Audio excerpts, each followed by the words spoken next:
এই রেনা, তুই কি কিছু দেখতে পাচ্ছিস? জনের দৃষ্টি পড়ল এমন কিছুর উপরে যা দেখা মাত্রই তার রক্ত হিম হয়ে গেল। কারোর চোখ মনে হচ্ছে অন্ধকারের মধ্য থেকে যেন আমাদেরকে প্রত্যক্ষ করছে। শয়তান কোনোদিনই কারোর পিছু ছাড়ে না। তোমরা তাকে ছেড়ে যত দূরেই চলে যাও না কেন, সে তোমাদেরকে ছেড়ে কোনোদিনও যাবে না। তোমরা কি জানো ওই বডির সারা গায়ে এমন কিছু ক্রসের সাইন দেখতে পাওয়া গেছে যা অবাক করার মতন?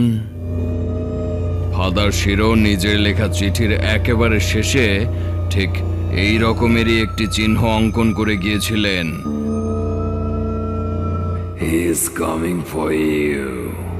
He is coming.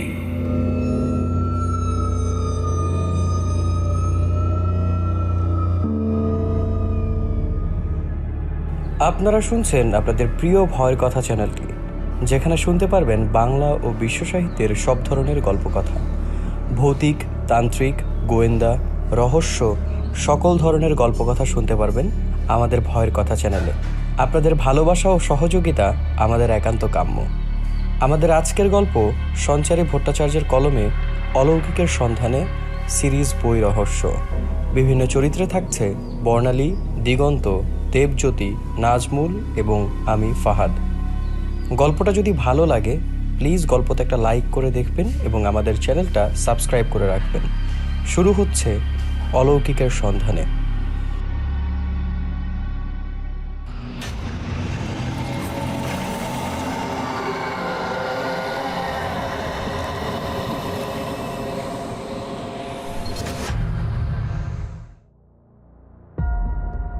জন লোকটিকে উদ্দেশ্য করে বলল, আমরা তো এখানে শয়তানের উপরে এমন কোনো একটি বই সংগ্রহ করতে এসেছিলাম যেটির সাথে বাস্তবের এক সম্পর্ক রয়েছে, কোনো সত্য ঘটনা অবলম্বনে লিখিত বই।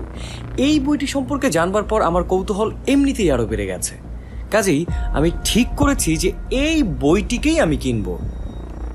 আপনারা কিনবেন শুনে বেশ ভালো লাগছে, তবে এই বইটির মূল্য কিন্তু অনেক। তা দাম কত শুনি? প্রায় 500 ইউরো। বলেন কি মশাই? হ্যাঁ, আপনারা ঠিকই শুনেছেন। আসলে এই বইটি এখন আর কোথাও পাওয়া যায় না। পাওয়া যায় না বললে ভুল হবে, এই বইটিকে কেউই নিজের দোকানে স্থান দিতে চায় না। আপনার আগে বহু খদ্দের এসেছিল এই বইটির খোঁজ করবার জন্য, কিন্তু তাদের কাউকেই আমি এই বইটা দিইনি। জানি না কেন আমার মনে হয়েছিল তারা এই বইটি কিনে নিয়ে গেলেও সঠিক যোগ্যতা দিয়ে তাকে রাখতে পারবে না। কিন্তু আপনাদেরকে দেখার পর জানি না কেন কোথাও গিয়ে মনে হয়েছে আপনারা এটিকে সম্মানপূর্বক নিজেদের কাছে রেখে দিতে পারবেন। বাহ, আপনার কথা শুনে বেশ ভালো লাগলো। আপনার কাছে পয়সার অভাব নেই, কিন্তু ভালো জিনিসের যথেষ্ট অভাব রয়েছে। তাই এই বইটি যত দামেরই হোক না কেন আমি এই বইটি সংগ্রহ করবই। আপনার কি কোনো এতে আপত্তি আছে? না না, এরপরে আমার কাছে আপত্তির কী বা থাকতে পারে? আমি একজন সাধারণ ব্যবসায়ী মানুষ, ব্যবসা করি, আমার দিন কাটে। আপনারা সানন্দে বইটি গ্রহণ করতে পারেন। বেশ, তাহলে আপনার দোকান থেকে আমরা একটি বই সংগ্রহ করলাম। শুনেছি আপনারা তো অন্য দেশেও ডেলিভারি করেন। হ্যাঁ, তা টুকটাক কয়েকটি দেশে করি বই কি, কিন্তু সব দেশের সাথে এমন লেনদেনের সম্পর্ক গড়ে তুলতে পারিনি। বুঝতেই পারছেন, ছোটোখাটো দোকান চালাই, আয় আর কতটুকুই বা হয়। তবে বাবার আমল থেকে অন্যান্য দেশেও লেনদেনের কাজ শুরু হয়েছিল, তাদের মধ্যে আপনার দেশও পড়ে। গত বছর থেকে লন্ডনেও আমরা বই দেওয়া নেওয়া শুরু করেছি। জন ও রেনা একটু ঘাবড়ে গেল। জন বলে উঠল, আমরা আপনাকে কখন বললাম যে আমরা লন্ডনে থাকি? কত মানুষের সাথে আমাদের কথা হয়, তাদের সাথে কথাবার্তার মধ্যে দিয়েই বেশ ভালোভাবেই বুঝতে পেরে যায় যে কে কোন দেশের। এতদিন ধরে ব্যবসা করছি বাবু, প্রচুর লোক চড়াতে হয়েছে। জন যখন বইটি নেড়েচেড়ে দেখছিল তখন রেনার চোখ গিয়ে পড়ল ওই লোকটির মুখের দিকে। রেনা লক্ষ্য করল ওই লোকটি জনের দিকে অদ্ভুতভাবে তাকিয়ে রয়েছেন। তার চোখগুলো পুনরায় ঘোলাটে হয়ে যাচ্ছে এবং চকচক করছে। তাকে দেখে মনে হচ্ছিল তিনি যেন তার দোকানে বন্দী হয়ে পড়ে থাকা বহুদিনের কোনো এক অভিশাপকে পুনরায় মুক্তি দিতে পেরেছেন। বিষয়টি দেখা মাত্রই রেনা পুনরায় এক চরম অস্বস্তি অনুভব করতে লাগলো। তারপর জনের হাত ধরে টেনে বাইরে বের করে আনলো। আরে আরে করছিস কি? এভাবে কেউ হাত ধরে টেনে বাইরে নিয়ে আসে নাকি? আর ওই লোকটি বা কি ভাবলেন? লোকটার আবার কী ভাবার আছে? তুই তো টাকা পয়সাগুলো মিটিয়ে দিয়েছিস, এছাড়া নিজের ঘরে বন্দি হয়ে থাকা অভিশপ্ত তো অন্যের ঘাড়ে চাপিয়ে দিতে পেরেছেন। এর থেকে আনন্দের আর কী বা হতে পারে? কি যাতা বকে যাচ্ছিস তখন থেকে? যা বলেছি ঠিকই বলেছি জন। তুই যখন বইটা নেড়ে চেড়ে বিভোর হয়ে দেখছিস, তখন আমি ওই লোকটার চোখের দিকে তাকিয়েছিলাম। তুই তো এসব কথা বিশ্বাস করিস না, তাই তোকে বলা ওসার। কিন্তু আমি পুনরায় ওর চোখের মধ্যে সেই পরিবর্তন লক্ষ্য করেছি। কেন, কি দেখেছিস তুই এবার? একইভাবে মনে হলো আগের মতো ঘোলাটে হয়ে যাচ্ছিল, আর তার সাথে সাথে মনির অভ্যন্তর থেকে কোনো একটি জ্যোতি বেরিয়ে আসছিল।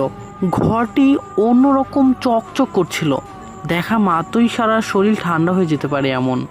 ছাড় তো, বোঝা গেছে তোর যত সমস্ত বুজরুকি কথাবার্তা। আরে বাবা, একটা সামান্য বই তো কিনেছি, এর মধ্যে আর কি এমন হাতি ঘোড়া রয়েছে? তোর আসলে সব ব্যাপারেই সমস্যা। চল, এমনিতেই দেরি হয়ে গেছে, আজকে রাতে আবার ফ্লাইট ধরতে হবে। তবে তার আগে একবার পোপ জর্জের সাথে দেখা করে আসতে হবে। ওরা আবার বড় রাস্তার দিকে এগিয়ে যেতে লাগলো। কিছুটা রাস্তা যাওয়ার পরেই রেনা সামান্য পিছনে ফিরে দেখল লোকটি দোকানের বাইরে এসে দাঁড়িয়েছেন কিনা, কিন্তু কাউকেই দেখতে পেল না। ঠিক সেই সময় তাদের চোখের সামনে দিয়ে একটি ঘোড়ার গাড়ি দ্রুত গতিতে এগিয়ে গেল। গাড়িটি তাদের মাঝ বরাবর রাস্তা ভেদ করে সামনের দিকে এগিয়ে গেল। ওরা দুজন ছিটকে দুধারে পড়ে গেল। মনে হলো ওই হাওয়ার বেগের সাথে যেন কেউ তাদের উদ্দেশ্যে ফিসফিস করে আগাম বিপদের বার্তা শুনিয়ে গেল। রেনা ওই গাড়িটার দিকে তাকাতেই ধোঁয়াটে আবরণের মধ্যে কিছু একটা চোখে পড়ল। তিনি স্পষ্ট দেখতে পেলেন কালো টুপি পরে ওই দোকানি বিকটভাবে তার দিকে তাকিয়ে হাসছিলেন, কিন্তু বোঝার আগেই ধোঁয়ার আবরণটা গায়েব হয়ে গেল। সাথে ওই ঘোড়ার গাড়িটিও ভিড়ের মধ্যে মিশে গেল। ওদের এমন অবস্থা দেখে কিছু লোকজন সাহায্যের জন্য এগিয়ে এলেন। কি আপনারা দুজন এভাবে রাস্তার দুধারে পড়ে রয়েছেন কেন? জন ও রেনা অনেক কষ্টে উঠে দাঁড়ালেন। দুজনের হাতে পায়ের অনেক জায়গাতেই চোট লেগেছিল, কেউই ঠিক করে দাঁড়াতে পারছিলেন না। ওখানকার স্থানীয় লোকগুলো তাদেরকে ধরে ধরে একটি জায়গায় নিয়ে গেলেন এবং তারপর চেয়ারে বসালেন। ওদের মধ্যে থেকেই একজন বৃদ্ধ লোক এগিয়ে এসে বললেন, তোমরা ঠিক আছো তো বাচ্চা? আমাদের আমাদের আমাদের একটু একটু জল খাওয়াতে পারবেন? হ্যাঁ, অবশ্যই, কেন পারবো না। এই একটু জল নিয়ে আয় তো দুজনের জন্য, আর ফোন দুটো গ্লাসেরও ব্যবস্থা কর। কিছুক্ষণ বাদেই দুটো গ্লাসের ব্যবস্থা করা হলো। দুটো পাত্রকে বিভক্ত করে তাদের মধ্যে কিছুটা করে জল ভরে ওই বৃদ্ধ লোকটি তাদের দুজনকে উদ্দেশ্য করে এগিয়ে দিলেন। তোমাদের সাথে কি হয়েছিল বলো তো? কিছুক্ষণ আগে তো তোমাদেরকে ওই কোণের দোকানটার দিকে যেতে দেখেছিলাম, তারপর হঠাৎ করেই দেখি তোমরা রাস্তার মাঝখানে এভাবে পড়ে রয়েছো। ওরা ঢকঢক করে জলটা খেয়ে নিল। তারপর জন বলল, অত বড় একটা ঘোড়ার গাড়ি আমাদের চোখের সামনে দিয়ে চলে গেল, আপনারা কেউ সেটা দেখতে পেলেন না? এই সরু পরিসরের মধ্যে দিয়ে যে এত বড় একটা গাড়ি যেতে পারে, আর সেটাই তো কল্পনা করা যায় না। জন ও রেনা লক্ষ্য করল লোকগুলি একে অপরের মুখের দিকে তাকাচ্ছেন। তারপর বললেন, দেখুন, দিনে দুপুরে আমাদের সাথে দয়া করে মজা করবেন না। এই রাস্তাটা এতটাই সরু যে এখান দিয়ে দিন কেন রাতের বেলাতেও একটা সামান্য মশাও গলে যেতে পারে না। আর সেখানে আপনি তো একটা গোটা ঘোড়ার গাড়ির কথা বলছেন। রেনা পুনরায় অবাক হয়ে গেল। তারপর জিজ্ঞেস করলো, আপনারা সত্যি বলছেন? আপনারা কোনো ঘোড়ার গাড়িকে এখান দিয়ে সজোরে চালিয়ে যেতে দেখেননি? বিশ্বাস করুন, আমরা কেউই দেখিনি। আমরা তো দেখলাম আপনারা ভয়ে জড়সড় হয়ে দুজন রাস্তার দুপাশে পড়ে রয়েছেন। প্রথমে মনে হয়েছিল আপনাদের দুজনেরই হয়তো মাথাটা খারাপ, কিন্তু তারপর আপনাদের বেশভূষা দেখে কোথাও একটা সন্দেহ হলো। দেখে মনে হলো আপনারা বেশ ভদ্রলোক, তাই এগিয়ে গেলাম। কিন্তু এখন আপনারা যা বলছেন তা শোনার পর সত্যি সত্যি মনে হচ্ছে হয়তো আপনাদের মাথার ব্যামো রয়েছে। রেনা জনকে উদ্দেশ্য করে বলল, এই জন্য আমি তোকে ওই বইটা নিতে বারণ করেছিলাম। এখন নিজের কানে শুনতে পাচ্ছিস তো কথাগুলো? তুই এগুলো বুঝতে পারছিস না যে তুই কত বড় ভুল করেছিস? বইটির কথাটি তোলা মাত্রই জন রেনাকে থামিয়ে দিয়ে বলল, হচ্ছেটা কি? এখন এসব কথা না বললেই নয়। বৃদ্ধ লোকটি জনের কাছে গিয়ে বসলেন। অসুবিধা নেই, তোমরা কিন্তু আমাদেরকে সবটাই খুলে বলতে পারো। না না, তেমন কোনো ব্যাপার নয়। আসলে আমাদের সাথে ভয়ঙ্কর সমস্ত ঘটনা ঘটছে যেগুলো বাস্তবের সাথে কোনো সম্পর্কই নেই। আর এমনিতেও আমরা এমন কিছু দেখতে পাচ্ছি যা হয়তো আপনারা কেউই খালি চোখে দেখতে পাচ্ছেন না। আমরা আসলে একটা বিপদে পড়েছি, তবে চিন্তা নেই, কারণ সব রকম বিপদের হাত থেকে রক্ষা পাওয়া সম্ভব বলেই আমি মনে করি। তাই আপনারাও এই বিষয়ে নিশ্চিন্ত থাকতে পারেন। বৃদ্ধ লোকটির ওদের কথাগুলো বিশ্বাসযোগ্য বলে মনে হলো না। সবকিছু স্বাভাবিক হয়ে যাওয়ায় ধীরে ধীরে ভিড়টা ক্রমে আলগা হতে লাগলো। তারপরেই বৃদ্ধটি ওদেরকে কিছু সময়ের জন্য বসতে বললেন এবং একটু পরে বৃদ্ধটি ওদের চায়ের অফার করলেন। কিন্তু জনের হাতে সময় না থাকায় সে বলল, আজ নয়, অন্য কোনো দিন এসে আপনার দোকানের চা খেয়ে যাব। আজকে উঠি, আসলে একটা জায়গায় যেতে হবে। সঠিক সময় পৌঁছাতে না পারলে বড্ড দেরি হয়ে যেতে পারে। বৃদ্ধ লোকটি ওদের হাত দেখিয়ে নমস্কার জানালেন। জন ও রেনা পিছনে ফিরে গেটের দিকে এগোতে শুরু করলেন, আর ঠিক সেই সময়েই ওই বৃদ্ধ লোকটি পেছন থেকে তাদের hello young boys, listen to me very carefully. কথাটি উচ্চারণ করেই থামতে বললেন। ওরা দুজনেই পুনরায় বৃদ্ধের দিকে ফিরে তাকালেন। What you are carrying is so dangerous. Please be very careful about that. লোকটির কথাগুলি ওদের পুনরায় ভীষণ অবাক করে দিল। জন আর কথা না বাড়িয়ে সেখান থেকে বেরিয়ে গেল। রেনা ওকে ধাওয়া করতে লাগলো। বড় রাস্তা টপকে ওপারে এসে দুজনে একটি লাইট পোস্টের পাশ ঘেঁষে দাঁড়ালো। রেনা জনকে উদ্দেশ্য করে বলল, ভ্যাটিকালে আসাটাই বোধহয় আমাদের জীবনের সবথেকে বড় বিপর্যয়ের কারণ। এখান থেকে ফিরে যাওয়ার পর আমরা বোধহয় লন্ডনে গিয়ে আরও সচ্ছলভাবে জীবনযাপন করতে পারবো না। মিলিয়ে নিস আমার কথা। জন প্রত্যুত্তরে বলল, ঠিকই বলেছিস। এতক্ষণ আমি তোর কোনো কথাই বিশ্বাস করছিলাম না, কিন্তু ওই ঘোড়ার গাড়িটা আমিও চোখের সামনে স্পষ্ট দেখতে পেয়েছিলাম। এছাড়া এখানকার সমস্ত লোকজনই কেমন যেন সন্দেহজনক। নাকি এইসব কিছুই প্রকৃতির ইশারা? রেনা বলল, বৃদ্ধা লোকটি কি করে জানতে পারলেন যে আমাদের কাছে কোন বই রয়েছে? সেটা তো আমিও বুঝতে পারলাম না, তবে তুই কথার কথা বলতে গিয়ে যখন থেমে গেলি, আমার মনে হয় উনি সেটা দেখেই তখন কিছু একটা আন্দাজ করতে পেরেছিলেন। সেটার উপর ভিত্তি করেই বোধহয় আমাদেরকে সাবধান করবার চেষ্টা করেছিলেন। শুনজন, আজকে যা হবার হয়ে গেছে। আমি এরপর আর পপ জর্জের সাথে দেখা করতে যেতে চাচ্ছি না। এখান থেকে হোটেলে ফিরতেই প্রায় 1 ঘন্টার উপর সময় লেগে যাবে। তারপর আবার গুছগাছ করা বাকি আছে। সমস্ত কিছু অগোছালো অবস্থায় রেখে এসেছি হোটেলে। তারপর এয়ারপোর্টের উদ্দেশ্যে রওনা দিতে হবে। হোটেলের ক্যাব যদি না পায় তাহলে নিজেদেরকে ট্যাক্সি বুক করে নিতে হবে। হ্যাঁ, তুই ঠিকই বলেছিস। লন্ডনে পৌঁছে পপ জর্জকে না হয় আমি একবার ফোন করে সমস্ত কথা বুঝিয়ে বলে দেব। আপাতত হোটেলের উদ্দেশ্যে রওনা দেওয়াটাই আমি মনে করি ঠিক হবে। ওরা দুজনেই হোটেলের উদ্দেশ্যে রওনা হয়ে গেল। 1 ঘন্টার মধ্যে হোটেলে পৌঁছে যা দেখল তা দেখা মাত্র পুনরায় ওদের রক্ত হিম হয়ে গেল। ঘরের ভেতরে অগোছালো সমস্ত জিনিসপত্র সুন্দরভাবে গুছিয়ে রাখা হয়েছিল। ওরা হাতের সমস্ত জিনিসপত্র খাটের উপর সাজিয়ে রেখেই পুরো বিষয়টি ভালোভাবে দেখতে শুরু করলো, কিন্তু কোথাও কিছুই পেল না।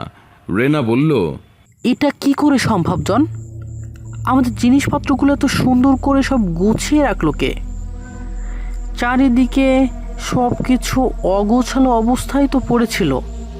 জিনিসগুলো এভাবে পড়ে আছে বলে আমি তোকে আরো তাড়াতাড়ি আসতে বলেছিলাম। আচ্ছা, তুই কি হোটেলের কোনো লোককে আমাদের সব জিনিসপত্রগুলো গুছিয়ে রাখতে বলেছিলি? না, তেমন কিছু না। আমি এখানে তো কাউকে চিনিই না, তাহলে কাকেই বা আমি এমন দায়িত্ব দিয়ে যাব? এছাড়া আমাদের কাছে যে সমস্ত জিনিস রয়েছে সেগুলো সবই আমাদের ব্যক্তিগত প্রয়োজনের। এই অবস্থায় সেই জিনিসগুলো অন্য কারো হাতে লাগলে যে কোনো সময় একটা বিপদ হয়ে যেতে পারে। সেসব তো পরের কথা, কিন্তু আমাদের বোর্ডিং পাস আর টিকিটগুলো দেখতো ঠিক আছে কিনা? জন, তুই তোর সুটকেসের ডান দিকের চেনটা দেখতো। তুই তো সমস্ত টিকিট এবং টাকা পয়সাগুলো ওখানে রেখেছিস। রেনার কথা মতো জন ব্যাগের ডান দিকের চেনটা খুলে হাত দিতেই চমকে উঠল। আরে, এটা কি করে সম্ভব? আমাদের বোর্ডিং পাস, টিকিট, এমনকি টাকা পয়সা সব সযত্নে রাখা রয়েছে। রেনা ও জন দুজনেই ভয়ে কাঁপতে থাকলো। ঠিক সেই সময়েই দরজায় বেল মারার শব্দ শুনতে পেলেন দুজনে। কেউ একজন ওখানে এসে দাঁড়িয়েছিলেন। ওদের দুজনের কথাগুলি বাইরে থেকে শোনারও চেষ্টা করছিলেন। জন বিষয়টি লক্ষ্য করে তাড়াতাড়ি দরজার কাছে এগিয়ে এসে দরজাটিকে খুলে দিলেন। আপনি কে? আপনাকে তো ঠিক চিনতে পারলাম না। আসলে স্যার, আমি আপনাদের কিছু টাকা দিতে এসেছিলাম। আপনাদের জন্য লন্ডন থেকে কিছু টাকা পাঠানো হয়েছে আমাদের এই হোটেলের ঠিকানায়। সম্ভবত আপনাদের বাড়ি থেকে কেউ পাঠিয়েছেন। আমার বাবাকে বলেছিলাম। এই নিন তবে। লোকটি ওদের হাতে কিছু টাকা দিয়ে চলে গেলেন। রেনা বলল, কাকু, যদি এখন টাকা পাঠিয়ে থাকেন তাহলে আমাদের ব্যাগে কে টাকা ঢোকালো? তুই তো ব্যাগের মধ্যে কত কত টাকা দেখলি, তাহলে এত কিছু আমাদের কথা ভেবে এখানে কে রেখে গেছে? আচ্ছা জন, আমরা কোনোভাবে ফেসে যাচ্ছি না তো? আমাদেরকে যত তাড়াতাড়ি হোক এখান থেকে বেরিয়ে যেতেই হবে। কিছুই বুঝতে পারছি না আমি। সত্যি বিষয়টা একেবারেই বোঝার বাইরে থেকে আসছে। আমি যতটা সহজ ভেবেছিলাম একেবারেই তেমন নয়। তাহলে কি এই বইটাকে এখানে রেখে চলে যাব? না, সেটার প্রয়োজন নেই। তুই এক কাজ কর, এই সব কিছু এখানেই থাক, আর আমরা হোটেলের বিল বাবদ এই টাকাগুলো ওদেরকে দিয়ে দেই। জানিও না এগুলো জাল করা নোট কিনা। বুঝতেই পারছিস এই দেশের ব্যাপার। ফেসে গেলে আজীবন এখানকার জেলেই পচে মরতে হবে। তার চেয়ে ভালো এগুলোকে এখানেই রেখে চলে যাই। আর শোন, বইটা কিছুতেই যেন হাতছাড়া না হয়। একটা সামান্য বইয়ের জন্য এত কিছু ঘটতে পারে বলে আমার মনে হয় না। যাক, আর দেরি করে লাভ নেই, চল বেরিয়ে পড়া যাক। এমনিতেই 2 ঘন্টা আগে বোর্ডিং। ওরা দুজনেই এয়ারপোর্টের উদ্দেশ্যে এগোতে শুরু করলো। এয়ারপোর্টের উদ্দেশ্যে রওনা হওয়ার জন্য জন ও রেনা স্থানীয় ট্যাক্সি বুথ থেকে একটি ট্যাক্সি ভাড়া করে নিল। হাতে নিল মাত্র 1 ঘন্টা সময়। সেই অল্প সময়ের মধ্যেই তাদেরকে এয়ারপোর্টে পৌঁছাতে হতো। ট্যাক্সি ড্রাইভারকে কিছু বলার আগেই জন তাকে উদ্দেশ্য করে বলল, যাই হয়ে যাক না কেন, গাড়িটা দাঁড় করাবেন না। এই কথাটি শোনা মাত্রই ট্যাক্সি ড্রাইভারটি চমকে উঠলেন। তারপর বললেন, দেখুন, আমি কোনো সন্দেহজনক ব্যক্তিকে আমার ট্যাক্সিতে ওঠার অনুমতি দেব না। আপনাদের সাথে নিশ্চয়ই এমন কিছু রয়েছে যার জন্য আপনারা আমাকে এমনটা করতে বলছেন। আমি আপনাদের আগেই বলে দিতে চাই, ইতালির নিয়মকানুন কিন্তু খুবই কড়া। একবার এখানকার পুলিশের হাতে ধরা পড়লে সারা জীবনেও বেরোতে পারবেন না। তাই আমি কিছুতেই এমন রিস্ক নিতে পারবো না। আপনারা অন্য কোনো গাড়ি দেখে নিতে পারেন। ট্যাক্সি ড্রাইভারদের মুখে এরকম কথা শুনে জন অত্যন্ত ক্ষুব্ধ হয়ে গেল। কেন? আমাদের দেখে কি আপনার ছুরি ছিনতাইকারী মনে হচ্ছে? তা মনে না হলেও আমি আপনাদের কথার মধ্যে কোনো খারাপ কিছুই আঁচ পেয়েছি। তাই আমি কখনোই রিস্ক নিতে পারবো না। আপনারা যদি সাধু পুরুষ হবেন তাহলে আমার গাড়িতে ওঠার সাথে সাথে হঠাৎ এমনটা বললেন কেন? রেনা বলল, দেখুন, সব কথা মুখে বলে বোঝানো যায় না। এদের কাছে অগ্নযন্ত্র, চুরি, টাকা পয়সা নেই ঠিকই, তবে এমন কিছু রয়েছে যা আপনার ভাবনার বাহিরে। যখন থেকে সে জিনিসটা আমাদের কাছে এসেছে তারপর থেকে আমাদের সাথে এমন কিছু ঘটে চলেছে যার কোনো স্বাভাবিক প্রমাণ পাওয়া যাচ্ছে না। তাই আমি আপনাকে সাবধান করছিলাম। তা কি এমন আছে আপনাদের কাছে যার জন্য আপনারা এমন ভয় পাচ্ছেন? সে যাই থাকুক না কেন, তা আপনাদের জীবন নিয়ে নেবে না, এটুকু বলতে পারি। কাজেই আপনি দেরি না করে যদি গাড়িটা স্টার্ট দেন তাহলে খুব খুশি হব। যাক বাবা, এই তো আপনারা বললেন যে আপনাদের অসুবিধা আছে, আবার এখন নিজেরাই অন্য কথা বলছেন। কথাগুলো শেষ করে ড্রাইভারটি নিজের বিরক্তি প্রকাশ করলেন আর তারপর গাড়ির দরজা বন্ধ করে গাড়িতে স্টার্ট দিলেন। জন ও রেনাও গাড়িতে উঠে বসলো। গাড়িটি এগোতে শুরু করলো এয়ারপোর্টের উদ্দেশ্যে। ওদের দুজনকে নিজেদের মধ্যে আলোচনা করতে দেখে ড্রাইভারটি গাড়ি চালাতে চালাতেই নানান বিষয়ে কৌতূহল প্রকাশ করতে শুরু করলেন। ড্রাইভারের সজাগ দৃষ্টি ছিল ওদের উপরেই। ওরা দুজন পিছনে বসে কিছু একটা নিয়ে যে নাড়াঘাটা করছে সেই বিষয়টি তিনি অনুভব করতে পেরেছিলেন। অনেকটা রাস্তা যাওয়ার পরে গাড়ির গতি অব্যাহত করে তিনি ওদেরকে জিজ্ঞাসা করলেন, তোমাদের কাছে কি রয়েছে? তোমরা দুজনে মিলে কি লুকিয়ে যাচ্ছ? আর ওই লাল রঙের কাপড়ে মোড়া জিনিসটা কি? জন ও রেনা কিছুতেই ওই বস্তুটিকে নিজেদের লাগেজের মধ্যে ঠোকাতে পারছিল না। বইটি আয়তনে বেশ কিছুটা বড় হওয়ায়, এছাড়াও পুরনো দিনের পুঁথি সমাদৃত থাকায় সেটিকে খুব সাবধানতা অবলম্বন করেই নিয়ে যেতে হতো। তাই ওদের দুজনের কেউই বইটিকে লাগেজের মধ্যে ঠোকাতে চাননি। ড্রাইভারের সজাগ দৃষ্টির দিকে ওদেরও নজর পড়েছিল। তার দৃষ্টি এড়িয়ে কোনো রকমে তারা বইটিকে নিজেদের কাছে লুকিয়ে রাখতে চাইলেন। আচ্ছা, আপনারা তো কৌতূহল কিসের বলতে পারেন? আমরা তো বিনা পয়সা আপনার গাড়িতে চড়ে বসিনি, তাই না? তাহলে আপনার এত কিছু জানার কি আছে? ড্রাইভারটি কিছুটা ইতস্তত বোধ করে বললেন, না, আসলে সেই থেকেই আপনাদের হাতে ওই বস্তুটিকে দেখতে পাচ্ছি। আপনাদের দুজনকেই ভীষণ চিন্তায় দেখাচ্ছে, তাই ভাবলাম আপনাদের কাছ থেকে যদি কিছু জানতে পারি। কিছু মনে করবেন না, তবে পুরোটা খুব ব্যক্তিগত ব্যাপার। আমরা এই বিষয়ে কিছু জানাতে চাই না। আপনি দয়া করে গাড়িটা একটু জোরে চালান, আমাদের হাতে সময় খুব কম। দেরি হয়ে গেলে ফ্লাইটটা মিস হয়ে যাবে, প্লিজ। ড্রাইভারটিও আর কথা না বাড়িয়ে গাড়িটিকে এয়ারপোর্টের উদ্দেশ্যে নিয়ে যেতে লাগলেন। অনতি দূরেই এয়ারপোর্টে দেখতে পাওয়া যাচ্ছিল। খুব একটা বেশি দূরত্ব ছিল না। চোখের নিমিষেই এয়ারপোর্টের দরজার কাছে এসে দাঁড়ালো ট্যাক্সিটি। ট্যাক্সিটি থেকে নামলো জন ও রেনা। ঘড়ির দিকে তাকাতে দেখলো তাদের হাতে মাত্র আর আধ ঘন্টা সময় আছে। এই আধ ঘন্টার মধ্যেই তাদের সমস্ত ফর্মালিটিস পূরণ করে ফ্লাইট ধরতে হবে, না পারলে ফ্লাইটটি মিস হয়ে যাবে। জন বলল, রেনা, আমাদের হাতে কিন্তু একেবারেই সময় নেই। আজকে গোটা দিনটা জুড়ে যা সব জিনিস ঘটেছে, তারপর এমনটা না হয় যে আমরা বাড়ি না ফিরতে পারি। এছাড়া এখানকার আবহাওয়া ক্রমশ খারাপ হয়ে যাচ্ছে। এদিকে ঠান্ডার প্রকোপ ক্রমশ বেড়েই চলেছে। আমার শরীরের অবস্থাও খুব একটা ভালো নয়। আজকে যদি ফ্লাইট মিস করে ফেলি তাহলে রাতটা এয়ারপোর্টে বসেই কাটিয়ে দিতে হবে। কালকে দুপুরের আগে আর কোনো ফ্লাইট নেই। এছাড়াও তৎকালে টিকিট কাটবার মতো আমার অবস্থাও নেই। এই মুহূর্তে এতগুলো টাকা জোগাড় করা আমার পক্ষে একদমই অসম্ভব। আশা করি তুই বিষয়টি বুঝতে পেরেছিস। রেনা তার দিকে তাকিয়ে জবাব দিল, হ্যাঁ, আমি তোর কথাগুলো বুঝতে পেরেছি জন। যত তাড়াতাড়ি সম্ভব আমি সমস্ত ল্যাগেজগুলো নিয়ে এগিয়ে যাচ্ছি। তুই একটা কাজ কর, আমাদের সমস্ত ডকুমেন্টগুলো বাহিরে বার করে রাখ এবং তারপর বোর্ডিং পাস সংগ্রহ করে মেন স্ট্রিমেন্টের দিকে এগিয়ে যা। আমি কিছুক্ষণের মধ্যেই আমাদের ল্যাগেজগুলো চেকিং করে নিয়ে ওই জায়গায় পৌঁছে যাব। আশা করি আমাদের কোনো অসুবিধা হবে না। ড্রাইভারটি ওদের অবস্থা দেখে এগিয়ে এলেন। ওদের এমন বিচার দেখে তিনি সাহায্যের হাত বাড়িয়ে দিতে চাইলেন। ড্রাইভারটির কৌতূহল ওদেরকে ভীষণভাবে বিরক্ত করছিল।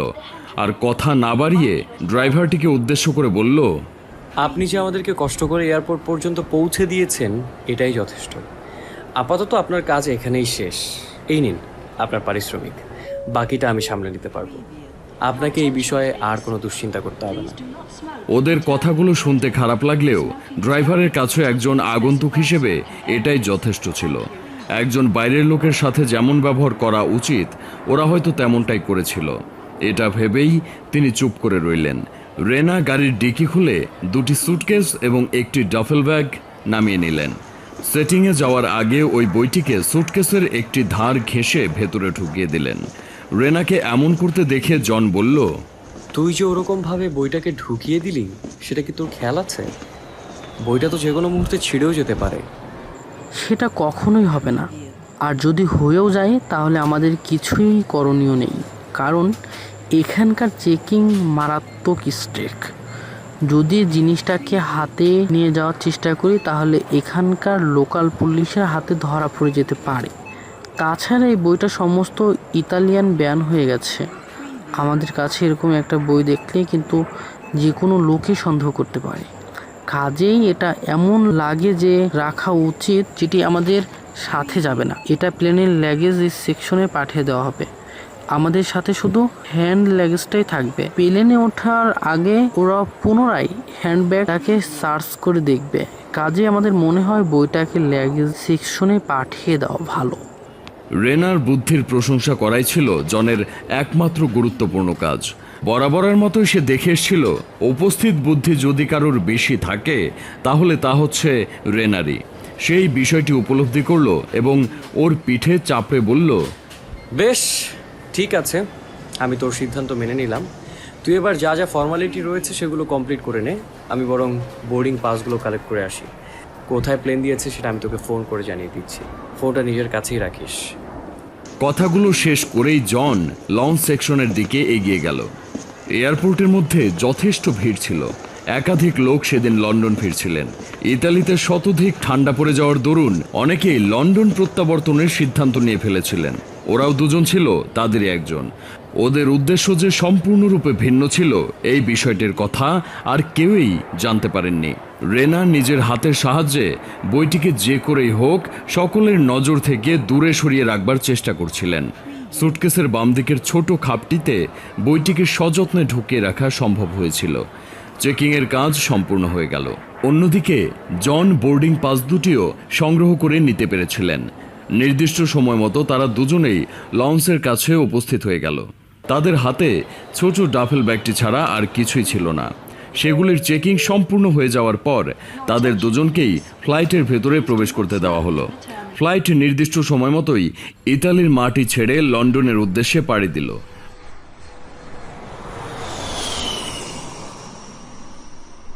মোট 1 ঘন্টা 20 মিনিটের রাস্তা ছিল। ফ্লাইটের গতি ছিল বেশ ভালোই। ঘন্টায় 1000 কিলোমিটারের ফ্লাইটটি আনন্দে উড়ে যাচ্ছিল আকাশপথে। রাতের অন্ধকারে ইতালি ছাড়া সৌন্দর্য উপভোগ করা সম্ভব হলো না।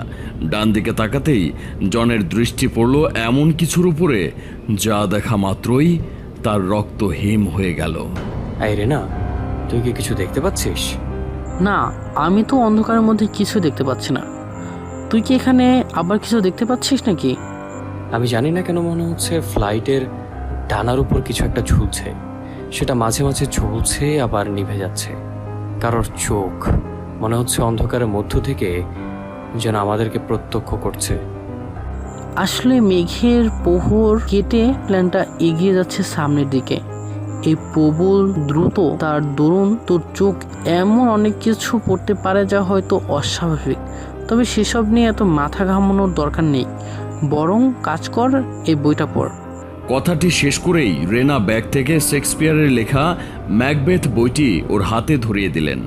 জন সেই বইটি নিয়ে স্বাচ্ছন্দ্যে পাতা উল্টাতে শুরু করলেন। কিছুক্ষণ বাদে জন ক্লান্তির ঘের কাটাতে না পেরে ঘুমিয়ে পড়লেন।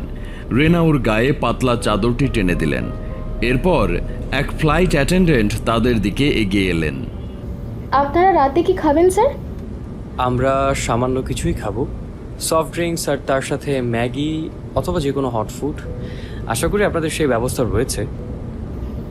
অবশ্যই স্যার, ইন্টারন্যাশনাল ফ্লাইটে আপনি সব ধরনের খাবারের সুবন্দোবস্ত পাবেন, তাই খামোকা এসব বিষয় নিয়ে একদম দুশ্চিন্তা করবেন না। কথাবার্তা শেষ হতেই ফ্লাইট অ্যাটেন্ডেন্টটি মিষ্টভাবে হেসে সেখান থেকে চলে গেলেন। এরপরেই রেনার চোখ পড়ল ডান দিকে। হঠাৎ মনে হলো সত্যি সত্যি যেন ফ্লাইটের ডানার উপরে কাউকে দেখতে পাওয়া যাচ্ছে, লাল রঙের কোনো বস্তু ওই ঘন কালো অন্ধকার ভেদ করে তাদের দিকে চেয়ে রয়েছেন।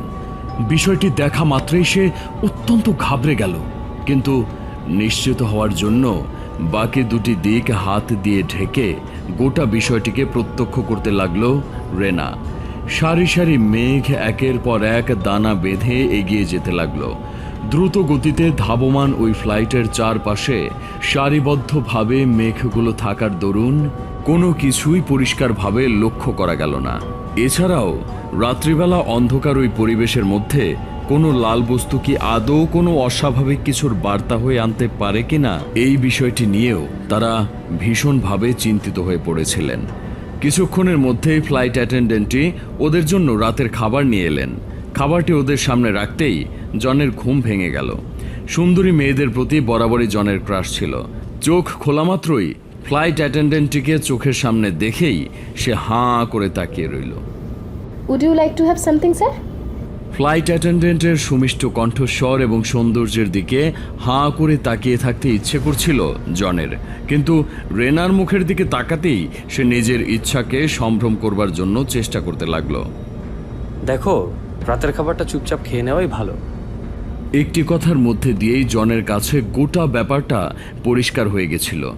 সুন্দরী মেয়েদের প্রতি একটি দুর্বলতা থাকার দরুন এর পূর্বেও বহুবার ফ্লাইটে বিচরণকালীন সে এমন অনেক ঘটনার সম্মুখীন হয়েছিল যা আর কহতব্য। তার এসব ঘটনা থেকে রক্ষা করতে হয়েছিল তার বাবাকে। তাই এবারে যাতে পুনরায় এই ভুল না হয়ে যায় তার দরুন রেনা প্রথম থেকেই সাবধানতা অবলম্বন করেছিল। আর জনও তার একনিষ্ঠ ভক্তের মতো তার চোখের ভাষা পড়ে ফেলে চুপ করে থাকতেই আশ্বস্ত বোধ করল। বেশ, অনেক ধন্যবাদ। আপনি খাবারটি এখানে রেখে চলে যান, আমরা সময় মতো খেয়ে নেব। অনেক অনেক ধন্যবাদ এই সব কিছুর জন্য। জনের ইচ্ছে থাকা সত্ত্বেও এর থেকে বেশি সে কিছুই বলতে পারল না। ওরা খেতে শুরু করলো। খাওয়া দাওয়া শেষ হতেই লাইটের আলো ডিম করে দেওয়া হলো। মেন স্ট্রিমের কিছু আলো জ্বলছিল ঠিকই, তবে উপরের জোরালো আলোগুলিকে কমিয়ে দেওয়া হয়েছিল। সকলকে নিশ্চিন্তে ঘুমিয়ে পড়ার জন্য ফ্লাইট কর্তৃপক্ষের তরফ থেকে অনুরোধ জানানো হলো। প্রত্যেকে যে যার সুবিধা মতো শুয়ে পড়লেন, আবার অনেকে ফ্লাইটের জার্নির দরুন অসুস্থ অনুভব করতে লাগলেন। তাদের জন্য বিমান সেবিকাদের তরফ থেকে যথেচ্ছ সহযোগিতার উপায় বার করা হয়েছিল। জন সেদিন রাত্রে নির্দিষ্ট সময়ের পূর্বেই ঘুমিয়ে পড়ল। রেনা পূর্বের ঘটে যাওয়া ঘটনাগুলির কথা ভাবতে ভাবতে চোখ বন্ধ করল। তখন প্রায় মধ্যরাত্রি। ফ্লাইটটি বেশ গতি নিয়েছিল। হঠাৎ রেনা জানালার কাছে কোনো কিছুর শব্দ শুনতে পেল। শব্দ শোনার সাথে সাথে সে চমকে উঠল। কে কে ওখানে? নিজের অজান্তেই সে বিড়বিড় করতে লাগলো। সহসা একটি হাত তার জানালার পাশে আবছা অবস্থা দেখা মাত্রই সে চিৎকার করে উঠল। ওর চিৎকার শুনে বিমান সেবিকা ওর দিকে এগিয়ে এলেন। Something wrong? কিছু হয়েছে? আপনাকে আমি অনেকক্ষণ ধরে দেখছি, বড্ড অসংগত দেখাচ্ছে। আপনি কি কোনো বিষয় নিয়ে ডিস্টার্বড আছেন? রেনা গোটা ব্যাপারটা সত্য তা লুকিয়ে যাওয়ার জন্য বিমান সেবিকাকে উদ্দেশ্য করে বললেন, না, তেমন কিছু না। আমাদের ফ্ল্যাটের ডান দিকে ডানার উপর কোন একটা কিছু বসে আছে মনে হচ্ছে। রেনার কথা শুনে বিমান সেবিকা ঘাবড়ে গেলেন। তারপর বললেন, আমার মনে হয় আপনার কোথাও একটা ভুল হচ্ছে স্যার। ফ্লাইট যখন হাই স্পিডে, সেই অবস্থায় কোনো কিছু ডানার উপরে অবস্থান করতে পারে না। এছাড়া চক্রাকারে ওখানে যে ব্লেডগুলি সজোরে ঘুরে চলেছে, সেটি যে কোনো পদার্থকে কেটে একেবারে ছিন্ন বিচ্ছিন্ন করে দিতে পারে। সম্ভবত আপনি কোথায় অন্ধকারে ভুল দেখছেন স্যার। রেনা গোটা ব্যাপারটাকে অনুভব করতে পেরে বিমান সেবিকাটিকে বললেন, আমার মনে হয় আপনি ঠিক কথাই বলছেন। আমি হয়তো একটু বেশি চিন্তা করে ফেলেছি। বিমান সেবিকা চলে গেলেন। হঠাৎ চোখ পড়ল ফ্লাইটের জানালাটির দিকে। সেখানে একটি ধোঁয়ার আবরণ সৃষ্টি হয়েছিল। মনে হলো কেউ যেন হাত দিয়ে সুস্পষ্টভাবে লিখে গিয়েছিল একটি কথা, he is coming for you, he is coming. পরের দিন সকালে ফ্লাইট নিজের সময় মতোই লন্ডনে পৌঁছালো। ওরা দুজনেই ফ্লাইট থেকে নেমে নিজের গন্তব্যের উদ্দেশ্যে রওনা দিল। রেনাকে অত্যাধিক চিন্তিত অবস্থায় দেখা মাত্রই জন খুব ঘাবড়ে গেল। তারপর বলল, আচ্ছা, আমার মনে হচ্ছে গতকাল রাতের ঘটনাটা নিয়ে তুই বোধহয় এখনো ভীষণ অস্বস্তি অনুভব করছিস। বিশ্বাস কর, আমি ওই মেয়েটির সাথে কোনো অসভ্যতা করতে চাইনি।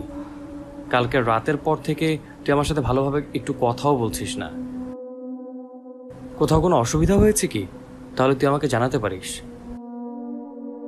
রেনা জনের পাশে বসে থাকলেও তার একটি কথাতেও কর্ণপাত করল না। মনে হচ্ছিল সে যেন এমন কোনো বিষয় নিয়ে একাগ্রভাবে চিন্তা করছে যা সে সর্বসমক্ষে আসতে দিতে চায় না।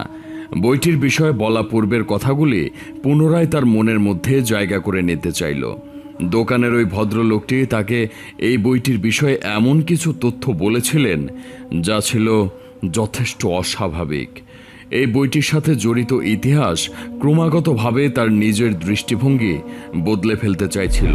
তাদের জীবনে শয়তান যে নতুন পদক্ষেপ রাখতে চলেছে, এই বিষয়টি নতুন করে তাদের মনের মধ্যে আলোকপাত করতে শুরু করেছিল। বিশেষ করে রেনার মন ভীষণভাবে অস্থির হয়ে পড়েছিল। পোপ জর্জ তাকে বলেছিলেন, শয়তান কোনোদিনই কারোর পিছু ছাড়ে না। তোমরা তাকে ছেড়ে যত দূরেই চলে যাও না কেন, সে তোমাদেরকে ছেড়ে কোনোদিনও যাবে না। সে এখানেই থাকবে, তোমাদের মধ্যেই নিজের স্থান করে নেবে। তোমরা কেউই এর থেকে নিজেদের দূরে সরিয়ে রাখতে পারবে না। কথাটি নিজের মনের মধ্যে আওড়াতে আওড়াতে হঠাৎ রেনা চুপ করে দাঁড়িয়ে পড়ল। মনে হলো জন ছাড়াও যেন তার নাম ধরে কেউ ডাকছে। হঠাৎ সেই প্রসঙ্গটি ক্রমে ধোঁয়াশায় রূপান্তরিত হয়ে গেল এবং তারপরেই পড়ে রইল জনের কণ্ঠস্বর। ভালো করে শুনতেই সে লক্ষ্য করল আর কেউ নয়, শুধুমাত্র জনই তার নাম ধরে ডাকছে।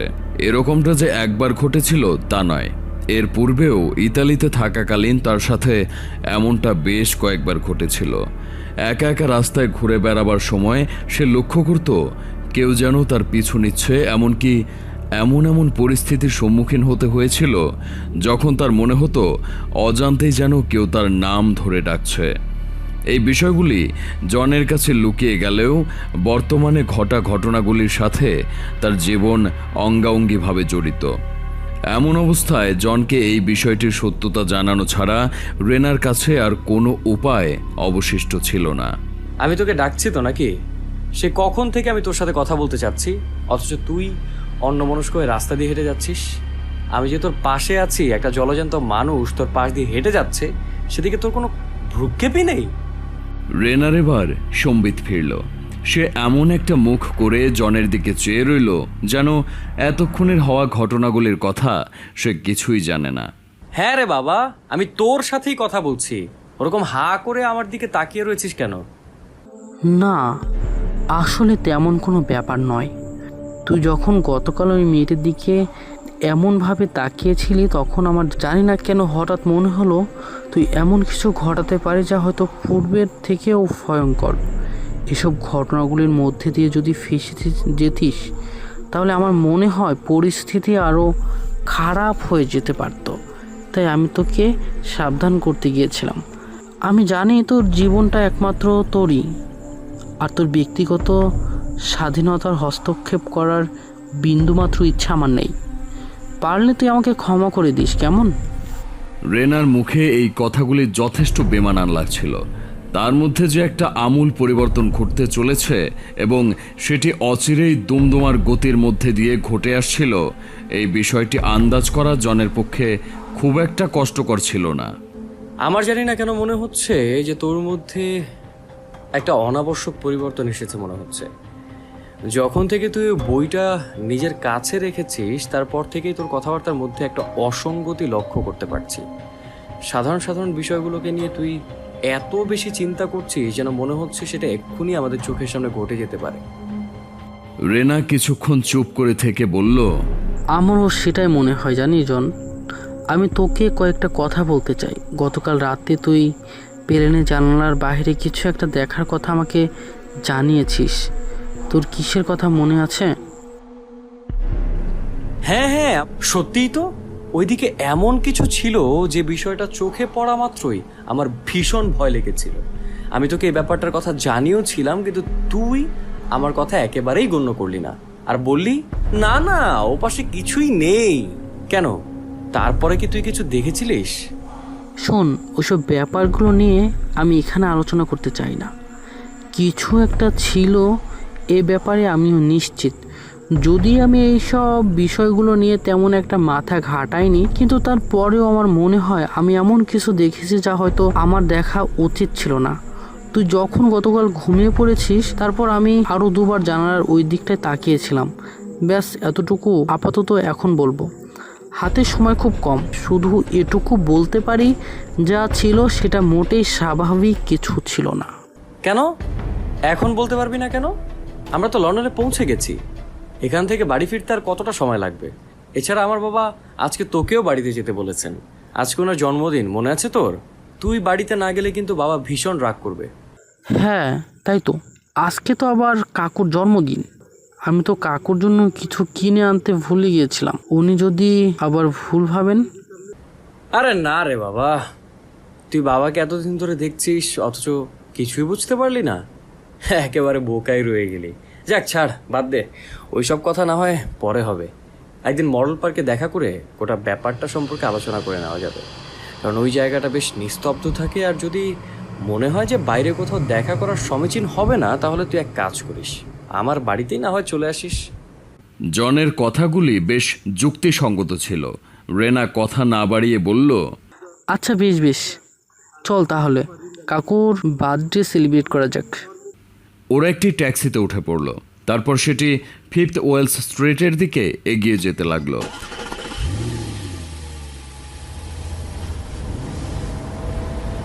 খুব অল্প সময়ের মধ্যেই ট্যাক্সিটি এসে ছাই রঙের একটি বাড়ির সামনে দাঁড়ালো। ওরা দুজনেই ট্যাক্সি থেকে নেমে পড়ল। সামনে তাকিয়ে দেখলো একটি লম্বা চেহারার লোক তাদের জন্য অপেক্ষা করে রয়েছেন। একেবারে পরিপাটি করে সেজে খোশ মেজাজে তাদের দুজনের নাম উল্লেখ করতে লাগলেন তিনি।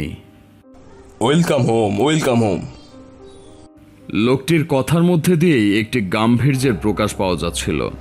Wow, you are looking so good. রেনাকে দেখে ফ্রেডরিক যথেষ্ট আনন্দিত হলেন। খুব ভালো করেছো আজ এখানে এসে। তুমি যে আমার কথা রেখেছো, এটাই আমার কাছে অনেক বেশি আনন্দের। ফ্রেডরিকের কথা শেষ হওয়া মাত্রই রেনার ফোনটা বেজে উঠল।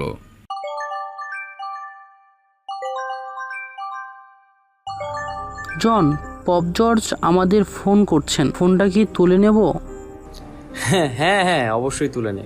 আমার মনে হয় আমরা গতকাল না যেতে পারার কারণে উনি একটু মনক্ষুণ্ণই হয়েছেন, সেই কারণেই বোধহয় উনি বারবার ফোন করছেন।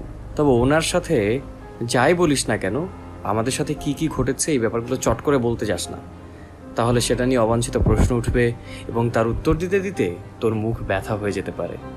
সেটা অবশ্যই, তুই ঠিকই বলেছিস। রেনাকে ওই অবস্থায় দেখে ফ্রেডরিক বললেন, আচ্ছা, তোমাদের কি কোনো সমস্যা হয়েছে? তাহলে আমাকে বলতে পারো। লন্ডনে যেখানেই যা ঘটুক না কেন, তার সমস্ত কিন্তু আমার কাছেই প্রথম আসে। আমার স্থান কিন্তু পুলিশের থেকেও এক কাঠি উপরে, জেনে রেখো। এখানকার সেনেটের সদস্যদের সাথে আমার যথেষ্ট ভালো সম্পর্ক রয়েছে। তোমরা কোনো অসুবিধায় পড়লে সবার প্রথম আমাকেই জানিও। ফ্রেডরিক জনকে সাথে নিয়ে ভিতরে চলে গেলেন। রেনা পোপ জর্জের ফোনটি রিসিভ করলেন। হ্যালো, আমি কি রেনার সাথে কথা বলছি? হ্যাঁ বলছেন, বলুন। তোমাদের তো গতকাল চার্চে আসবার জন্য অনুরোধ করেছিলাম, কিন্তু তোমরা কেউই এলে না। আমি বারবার করে অনুরোধ করা সত্ত্বেও তোমরা কেউ উপস্থিত হলে না। আমি কি এর কারণ জানতে পারি? হ্যাঁ অবশ্যই, আপনি এর কারণ জানতে পারে না। কথাটি শেষ করবার আগেই পোপ জর্জ রেনাকে উদ্দেশ্য করে এমন কিছু বললেন যা শোনা মাত্রই সে প্রচণ্ড ভয় পেয়ে গেল। তোমাদের সাথে আগামী দিনে যা যা ঘটতে চলেছে তা কিন্তু আরো ভয়াবহ। তাই আমি এখন যে কথাগুলি তোমাদের বলবো সেগুলোই মন দিয়ে শোনার চেষ্টা করবে। বেশ, ঠিক আছে, আপনি বলুন। তোমরা সবাই গতকাল আলোচনা সভায় এলে এই বিষয়টি সম্পর্কে তথাগতভাবে অনেক কিছুই জানতে পারতে, কিন্তু এখন যেহেতু মৌখিকভাবে গোটা ব্যাপারটা তোমাদের সামনে তুলে ধরতে হবে, তাই জানি না কতটা ভালোভাবে আমি এই কাজটা সম্পন্ন করতে পারবো। তবে চেষ্টা করব যতটা ভালোভাবে পারি সেভাবেই তোমাদের সামনে গোটা ব্যাপারটা তুলে ধরতে। আসলে এখানে এমন কিছু ঘটনা ঘটেছে যা তোমাদের কাউকে জানানো হয়নি। তোমাদের মনে আছে যেদিন তোমরা বইয়ের দোকানে যাওয়ার জন্য এখান থেকে চলে গেলে সেদিন একজনের মৃত্যু ঘটেছিল? হ্যাঁ, খুব ভালোভাবেই মনে আছে। আপনি তো বলেছিলেন আপনি গোটা ব্যাপারটা সামলে নিতে পারবেন। তারপরেও কি কোনো সমস্যা হয়েছে? মৃত্যুর পর আমরা ওনার বডিটিকে পোস্টমর্টমের জন্য পাঠিয়েছিলাম। তোমরা কি জানো ওই বডির সারা গায়ে এমন কিছু ক্রসের সাইন দেখতে পাওয়া গেছে যা অবাক করার মতন? আমি ঠিক বুঝতে পারলাম না পোপ জর্জ। যদি আপনি আমাকে বিষয়টা একটু পরিষ্কারভাবে জানান তাহলে আরো ভালোভাবে বুঝতে পারবো। দেখো রেনা, ঠিক এই কারণের জন্যই কিন্তু আমি তোমাদেরকে এখানে আসতে বলেছিলাম, কিন্তু তোমরা কেউ এখানে আসার সিদ্ধান্ত নাওনি। ফোনের মধ্যে এত কথা বলা সম্ভব হবে না, তবে এটুকু বলতে পারি যে ওই চিহ্নটি কিন্তু অত্যন্ত ভয়ঙ্কর। তুমি ভেবো না যিনি মারা গেছেন তার শরীরে এমনি এমনি ওই চিহ্নের অবস্থান লক্ষ্য করা গেছে। তিনি নিজেকে শয়তানের কাছে সঁপে দিয়েছিলেন এবং তার জন্যই কিন্তু শয়তান বলপূর্বক ওর প্রাণ কেড়ে নিয়েছে। ওই মৃত্যুটা ছিল একটা অস্বাভাবিক মৃত্যু। এরকম ভাবে আগামী দিনে যারাই মারা যাবেন তাদের প্রত্যেকের শরীরে কিছু না কিছু চিহ্ন লক্ষ্য করা যাবে।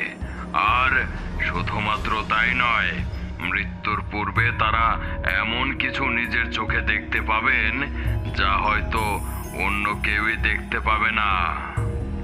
পোপ জর্জের কাছ থেকে এই কথাগুলো শোনা মাত্রই রেনা ঘামতে শুরু করলো। রাতে দেখা ওই ভয়াবহ ঘটনার কথা তাকে বারবার বিরক্ত করতে লাগলো।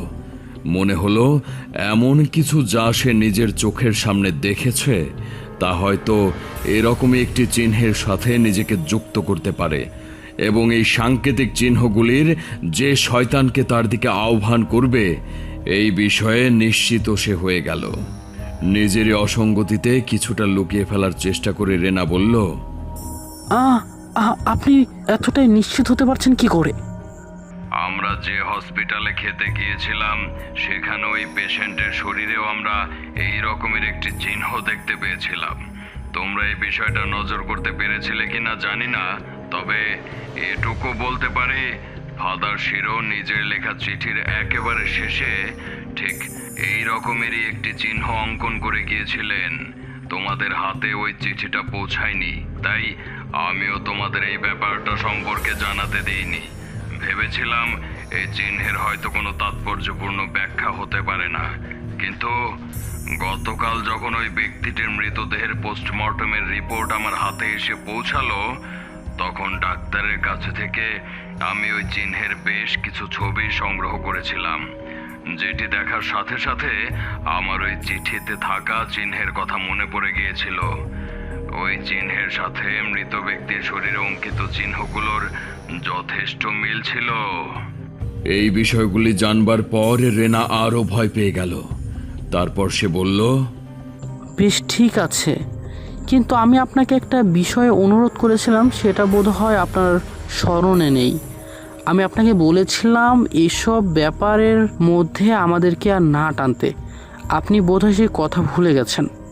বাই দ্য ওয়ে, আমি আপনাকে কিছু কথা বলতে চাই, আর সেটা হলো আমরা এখানে আর ইতালিতে নেই, আমরা লন্ডনে।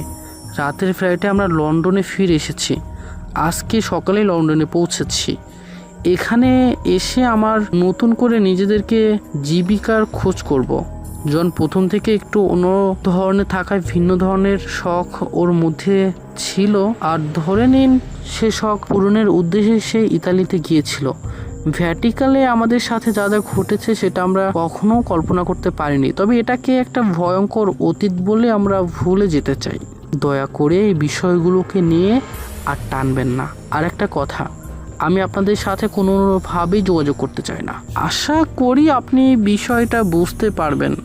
পোপ জর্জ কিছুক্ষণ চুপ করে থাকার পর বললেন, ওই চিহ্নটা সেদিন তোমার নজরের উপরে ছিল রেনা, আমি খুব ভালো করেই জানি।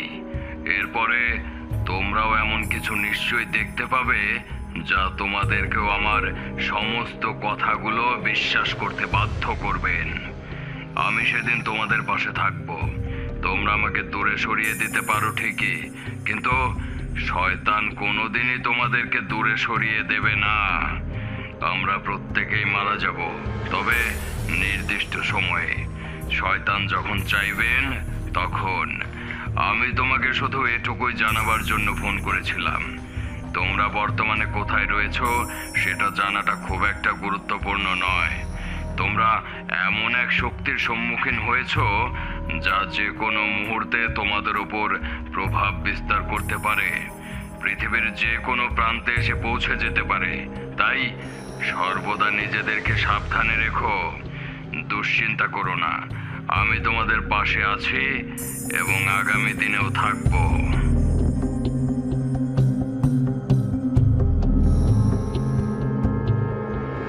কথাগুলি শেষ করেই পোপ জর্জ ফোনটি কেটে দিলেন, কিন্তু জন ও রেনার মাথায় আবর্তিত হতে শুরু করলো নতুন নতুন চিন্তা, যা পরিস্থিতিকে জটিল থেকে জটিলতর করে তুলছিল। কিন্তু কি ঘটতে চলেছে এরপর জানতে হলে শুনতে থাকুন অলৌকিকের সন্ধানে সিরিজের চতুর্থ গল্পটি। কোথাও যাবেন না, শুনতে থাকুন। আসছে আরও একটি নতুন চমক নিয়ে, কারণ এই রহস্য চলতেই থাকবে।